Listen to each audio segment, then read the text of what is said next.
おかえりなさいませ。 Dude, this recent episode of Vivy was right now. I'm gonna tell you this right now. Don't you watch this review unless you watch episode 12. I have problems with it, and I'm gonna get to those. But the way this episode was written was so good. Now, another note. I might start putting Genshin gameplay in the background. That way, a certain company doesn't get up their butt. Just in case. This channel can affect my other channel. So what I think I'm going to do is I'm just going to talk over Genshin gameplay. I don't think most of you care, but please leave in the comments, like, if you're okay with that. It'd make me feel better so I can make the move faster, and that way I'll be less like, I don't know, because I get really apprehensive about this dumb junk. So just let me know. It'd help me feel better.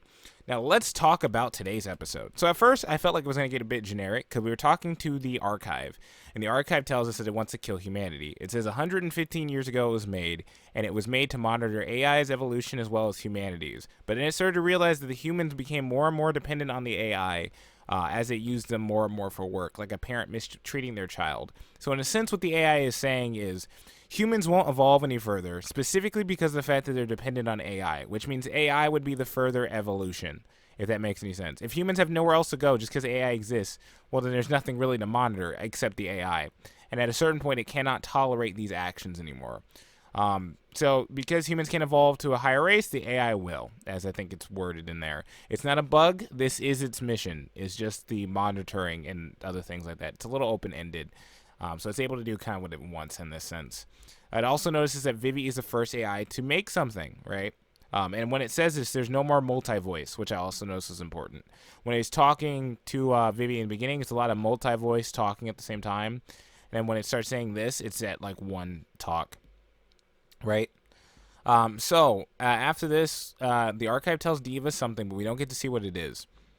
Then we see that they're planning to storm the tower and drop the virus that killed Diva, which I liked. This is plot elements that happened earlier in the show that can still be relevant now, because that's still a thing, right? There is a sequence that can just delete an AI's overall personality and everything. So you might as well use it for this. I also like how it leads into a bit of the little spoiler, false hope. All right. So, Vivy is now shown, but she's down now. She's sad. And as we talk to the doctor later on, as they're about to leave, he brings up the fact that his daughter died as well, which brings Vivy down a bit more. Dr. Matsumoto says something.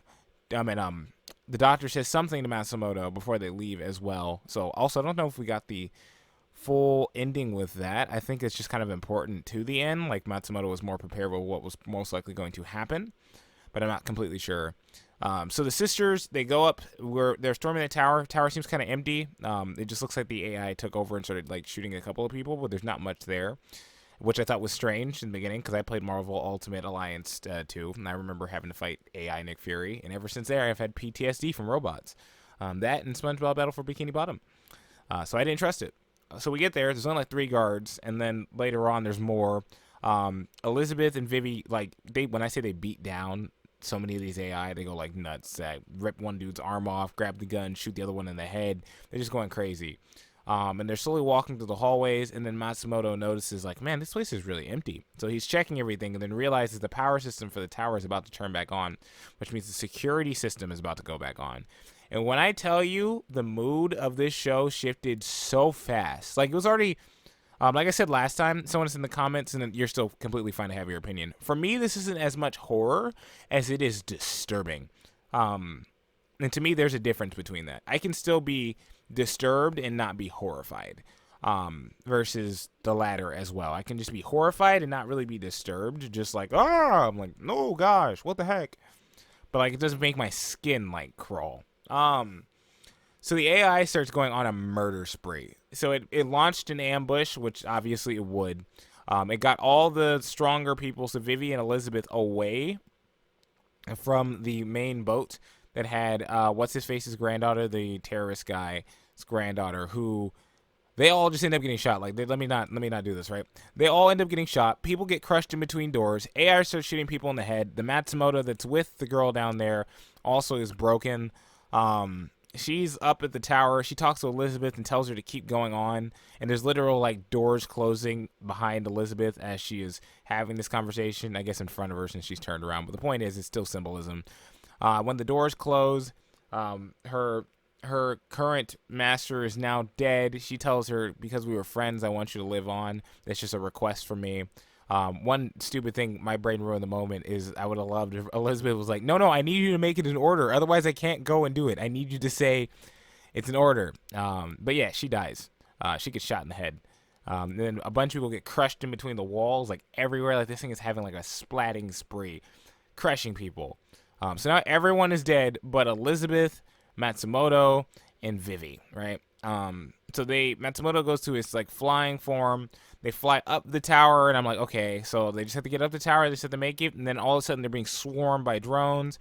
They seem to be doing okay, and then the AI just made like another Matsumoto, and just like, well, it's not like he talked or everything, he's just in the shape and everything of Matsumoto, and he flies at them specifically, and then they explode basically and land on this ground. Vivy's bleeding, Elizabeth's missing half of her face, Matsumoto's in a bunch of cubes. They're like scattered everywhere, and then the ship's coming like flying straight at them. Elizabeth realizes what she needs to do. She tells her like, get the mission done. And she runs over there, stabs in the eye, and then they're falling down, and all the drones follow them, and then they explode. And now Elizabeth's dead. Everyone is dying. And then when Vivy turns around and she gets up to go further, there's a bunch of AI on these cubes. Now, I will say this, art direction wise, it looked like a bunch of miniature dolls on a cubes. I didn't realize that they were AI until we zoomed in. So they could have made them like a bit further back. That probably would have worked better, or maybe a little closer with some size. I don't really know. Different art direction there. But it's not like it mattered. It wasn't like a big thing. I'm just nitpicking now. Anyways, so they're singing their song, or her song back at her, and Vivy is starting to break down now. And she's like, stop, please. And we see the timer going down, and it's right before Vivy was about to sing, and then she stops herself for some reason, and we don't know the reason why until later. And all the satellites crash into the earth. Like, we watch it happen. Like, you see the timer, you think the episode's gonna cut out or whatever. And one of those like, oh, we'll still save it, it's delayed or something stupid. Nope. Crashes into earth. We see the air ripple across. Everything is broken. Everything goes black. Vivy wakes up to like the city in ruins and on fire. Glass is broken. Towers jacked up. It's crazy. It was like this episode took such a dark turn. Vivy is now like on the ground wondering like why did it have to be me? Why did you put all this into me? I still can't figure out what this stupid heart thing is for the song, and I can't get it. Like, I just don't understand, and all this is on my shoulders, and I just don't understand why. As we figure out, the AI was inspired by Vivy's song. In fact, there was the one thing that AIs lacked was creativity, and Vivy was now the first AI to show that they had something that the humans didn't. In a sense, the AI evolved because of Vivy. And so Vivy as a AI, in a sense, could just be the AI's creativity. It'd be a lot slower than human creativity, but it's now a thing. So they had the technicality to evolve forever, which I'm sure probably added to the point of humans just being obsolete. And not being necessary. But Vivy was told that if she just sung the song, it would shut off all the AI. And the AI wanted to see what she would do. Another note that I missed, and I thought I wrote it down, but I think I missed it. You just reminded. The AI was also mildly saddened from the fact that in every loop, it came to the same conclusion that it should still kill humanity. So what you have to think about too, like on a normal, like if these are just two people going back in time, that would be one thing. And you'd be like, oh, you're overreacting. But if we're giving the plot, like if you're not thinking about it too hard and we're just kind of giving it to the plot that this is a super AI, just being able to see a different future would be enough for the AI to process this stuff fast enough to go like, okay, that just means humans aren't good enough. Like it could just keep looking. It wouldn't need much. It would just need glimpses of the future, and it would be able to process like, yeah, no. That's like the big thing with actually making AI. That's like the big concern is that one, the AI could actually kill us in probably minutes. Two, would be able to make that decision super fast. Three, what happened once was they allowed two computers to kind of have a language between each other so they could communicate with each other, two AIs. And the AI just started to make another language because it was more proficient, which means we would immediately get kicked out of the conversation, not know what the AI is talking about, and it could kill us all.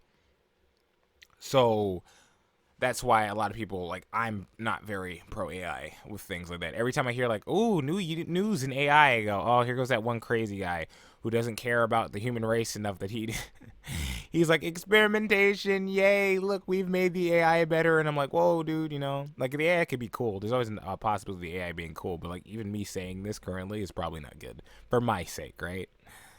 Humans are too much of a variable. That's just how we are, and we're all so destructive. We're all so emotional. It's just a thing.